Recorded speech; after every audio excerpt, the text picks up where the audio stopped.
Alors voilà pour notre virée d'aujourd'hui. À partir donc du Brévent derrière nous, on va essayer de traverser ce joli plateau de Carlaveron qui s'ouvre devant nous pour rejoindre l'Aiguillette des Ouches, en passant par ce beau vallon qui fait partie de la réserve naturelle des Aiguilles Rouges, en compagnie de Laurent qui nous accompagne aujourd'hui. On va le voir tout le long, hein, mais les zones sensibles ici, c'est surtout les zones qu'on voit qui sont à l'ombre, hein, où il y a des rochers principalement, puisqu'on est à une certaine altitude, donc il n'y a pas énormément d'espèces. On peut trouver essentiellement du lièvre variable et du lagopède alpin, voilà, qui sont deux espèces très très discrètes, donc on ne verra probablement pas de la journée, mais on verra peut-être des indices.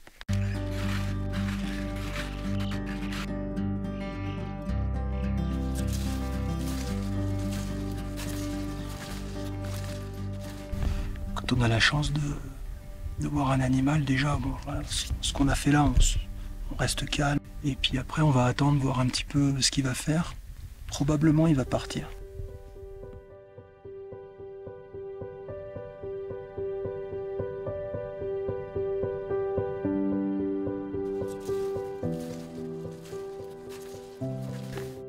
On sort de la réserve naturelle de Carlaveron. Voilà, on va descendre sur les chalets de Chailloux et on va trouver des zones un petit peu différentes.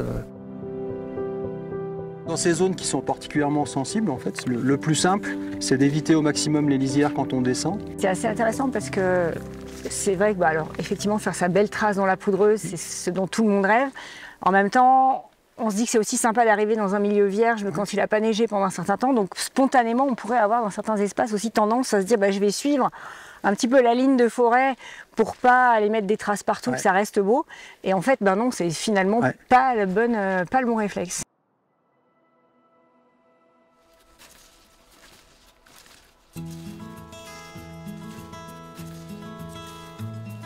On a de belles traces là, hein, dites donc. Ouais. On a une belle trace probablement de cerf, hein. Il y en a même plusieurs qui sont passés. Ça doit être assez récent. Ce qui est bien en forêt, c'est de rester sur les itinéraires principaux.